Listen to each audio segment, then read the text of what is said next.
Non, peut-être dire quand même, rappeler deux mots pourquoi nous sommes là, même si, bon, je crois beaucoup d'entre vous le savent, mais il y a deux, trois choses à rappeler, puis peut-être des choses qui peuvent sembler compliquées à expliquer. Je commencerai bien en disant les droits de l'enfance, c'est d'une évidence dans tous les discours officiels.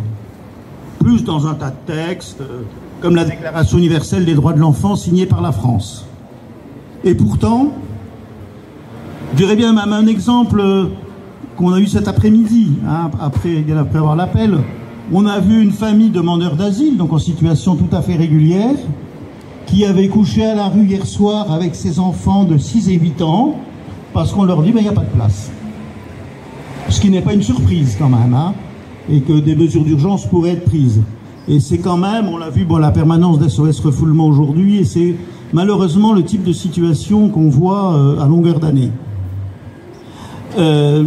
Alors, pour revenir ce qui nous a amené à faire cet appel aujourd'hui, c'est parce qu'on est en face aujourd'hui à un dispositif, je dirais commun, co-construit du conseil départemental et de la préfecture pour refuser à des mineurs ou à des jeunes de faire valoir leurs droits.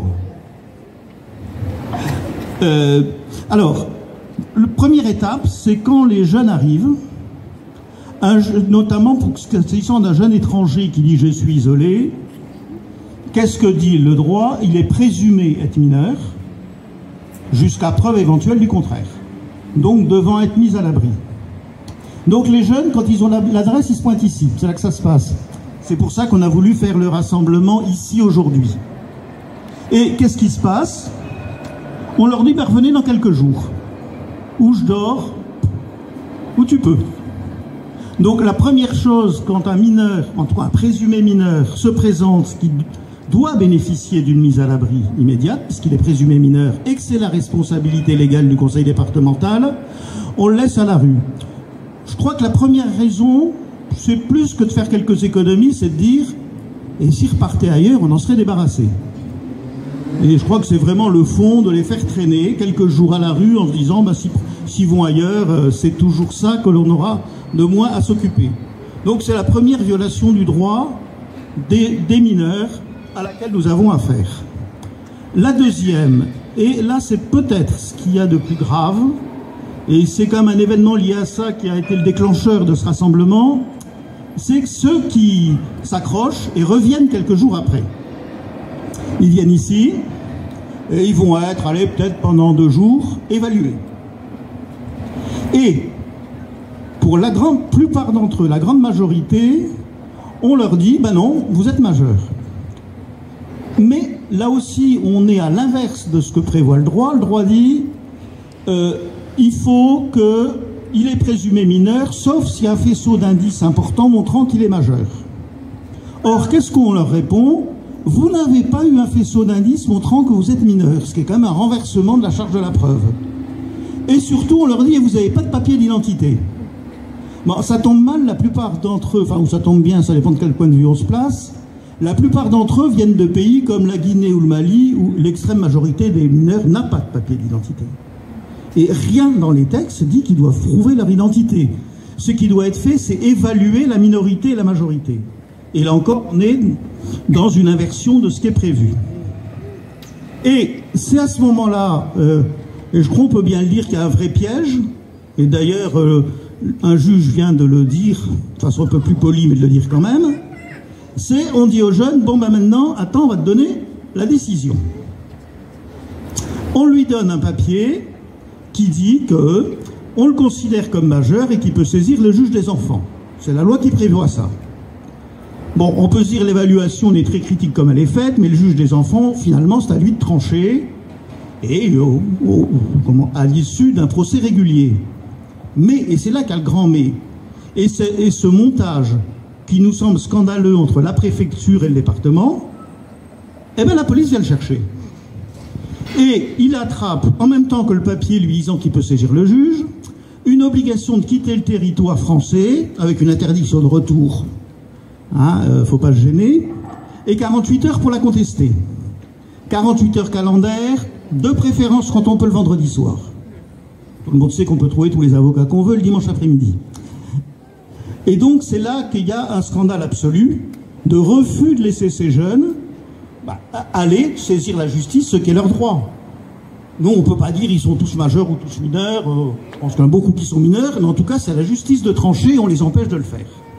Et on a eu un pas en avant pour lequel on a été saisi par nos amis de l'association Odyssée Bonne, il y a une quinzaine de jours, mais ils pourront dire un peu plus s'ils souhaitent. Une jeune fille guinéenne, Marianne, qu'ils ont recueillie. La jeune fille dit elle a 15 ans. Tous les adultes qui l'ont vue sont convaincus qu'elle est effectivement une gamine qui doit avoir dans les 15 ans. Sauf que le département refait le même truc. Vous n'avez pas amené des preuves de minorité, vous n'avez pas de papier. Et là, non seulement elle a eu l'obligation de quitter le territoire et l'interdiction de retour, mais elle s'est fait embarquer manu militari au centre de rétention administrative de Metz. Et d'ailleurs, nos amis qui étaient venus la chercher, ils n'ont pas pu la voir parce qu'on l'a fait sortir par une autre porte pour l'embarquer à Metz. Je ne sais pas si vous avez entendu parler de ce qu'est un centre de rétention administrative. C'est déjà traumatisant pour des adultes, mais imaginez ce que ça peut être pour une fillette isolée de 15 ans. C'est terrible quand même, comme inhumanité. Bon, heureusement, les uns et les autres, on a pu, heureusement qu'il y a des réseaux militants et aussi d'avocates militantes, hein, de grande qualité à Dijon, à Nancy. On a pu la faire libérer, enfin les avocates ont pu la faire libérer du centre de rétention administrative. Et ce qui est quand même intéressant, le juge, que l'on appelle le juge de la liberté et de la détention, donc qui juge de l'urgence d'enfermer les gens, a noté le procédé déloyal de la préfecture de Côte d'Or et du président du conseil départemental. Alors, évidemment, c'est un combat qu'on continue, parce que j'ai vu que M. Sauvadet, oui, mais je peux le faire parce qu'on a un protocole entre la préfecture et le département pour le faire. Donc ça fait un moment qu'on combat ce protocole et on réfléchit si on pouvait aller un peu plus loin pour le remettre en cause, parce que c'est un protocole absolument pas respectueux des droits des enfants. Et alors, ça c'est ce qui se passe à l'entrée. Il y a aussi 2 mots à dire sur ce qui se passe à la sortie. Donc ça fait un peu les titres de la presse locale, parce que il existe une mesure, enfin peut-être aller au début, parce que c'est quand même intéressant de dire pourquoi il y a la loi telle qu'elle est. Il y a eu un constat fait très largement que pour les jeunes qui sortent de l'aide sociale à l'enfance, et d'ailleurs qu'ils soient français ou étrangers, si on les laisse sortir de façon sèche à 18 ans, c'est la plupart du temps une catastrophe. Et une grande partie quand même des jeunes SDF de ce pays sont des jeunes qui avaient été lâchés dans la nature à 18 ans par l'aide sociale à l'enfance sans accompagnement.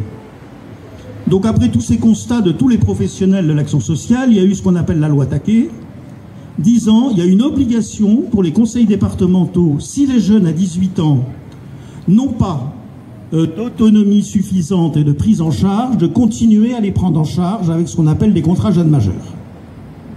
Bien, c'est la loi maintenant depuis février 2022. Et donc cet été, nous avons été saisis par plusieurs jeunes, à qui à 18 ans, alors on a dit oh, on vous prolonge jusqu'au 2 mois après vos 18 ans, certains jusqu'au 2 septembre, et après vous n'avez plus rien. Vous devez quitter votre logement et vous débrouiller. La plupart de ces jeunes étaient lycéens et 2 apprentis. Donc ils se retrouvaient, notamment pour des lycéens, avec strictement rien, ni logement, ni un sou de revenu. On a été alerté, on a écrit quand même, on a fait faire un courrier aux jeunes, au président du conseil départemental, silence radio. Donc suite à ça, avec une avocate dijonnaise, le tribunal administratif en référé, c'est-à-dire ce qu'on appelle le juge de l'urgent et de l'évident, a été saisi. Et jugement qui commence à faire du bruit, il a jugé qu'il y avait un droit pour ces enfants, enfin ces jeunes, là ils ont 18 ans, pour ces jeunes d'être pris en charge, et donc il a condamné, il a mis en demeure, les termes juridiques, le département de les reprendre dans les 48 heures, et d'évaluer leur situation économique ensuite, savoir est-ce qu'ils pouvaient être autonomes. Je crois que c'est quand même une grande victoire, importante. Alors on peut peut-être quand même dire une chose sur les réactions. Vous auriez pu vous dire, le président Sauvadet va reconnaître qu'il s'est planté. Vous rigolez. Peut-être qu'il va dire la justice se discute. Je fais appel. Il y a trop de risques de perdre. Il a dit, je vais voir la Première ministre pour qu'elle change la loi. Et notamment la loi Taquet, en disant, et c'est quand même extrêmement grave, d'ailleurs le côté un peu grotesque de ça, le fond de son raisonnement, et qui est quand même le raisonnement d'une grande partie de la droite dans ce pays, qui est de dire des enfants étrangers, ils sont des étrangers avant d'être des mineurs. Donc ils ne dépendent plus de la protection de l'enfance, ils dépendent des préfectures. Et pour nous, c'est quelque chose qui est absolument dangereux. Pour nous, un enfant, c'est un enfant avant d'être autre chose. Et il nous semble que c'est quand même là un débat de fond et qui n'est pas fini. Excusez-moi, j'ai dû être un peu long. Je crois, voilà. Oui, je savais que j'ai oublié quelque chose. Il y a aussi un autre aspect important de la négation des droits de l'enfance dans ce département et dans d'autres. C'est la question du droit à vivre avec sa famille. Nous avons plusieurs situations d'enfants dont les deux parents sont là. Un parent est en situation régulière et l'autre l'est pas. Pendant des années, pourvu qu'un parent ait une situation régulière, s'il y avait des enfants, ça permettait de régulariser l'autre. Et il y a eu un tournant progressif depuis quelques années. On nous dit, c'est pas grave, vous l'en expulse un, puis l'autre il se débrouillera. Je sais que ça a été discuté une fois où le représentant de la préfecture disant la maman est algérienne alors qu'elle est quand même plus depuis 10 ans en France, elle a qu'à repartir en Algérie. Le père il a une situation régulière mais il est turc, c'est pas grave, il ira voir son bébé en Algérie. C'est pour vous dire le niveau d'inhumanité d'un certain nombre de représentants des pouvoirs dans ce pays. Voilà, je pense, on n'a pas tout dit, peut-être pas tout dit, mais je vais essayer de résumer un peu tous les motifs qui nous ont amenés à faire ce rassemblement. Et évidemment, dire qu'on va continuer, que ça fait du bien quand même quand la justice reconnaît le bien fondé de ce qu'on fait. Ça fait du bien de vous voir ici parce que c'est important pour les bénévoles qui portent ces situations de se sentir entourés et soutenus. Je crois que c'est aussi important pour les jeunes quand ils voient qu'ils ont de l'accueil. Je pense que la petite Guinéenne, si elle n'avait pas eu l'accueil de nos amis d'Odyssée Bonne, je ne sais pas ce qu'elle serait devenue. C'est quand même aussi important toute cette solidarité. Et donc on va continuer. Alors on a demandé au préfet de le rencontrer.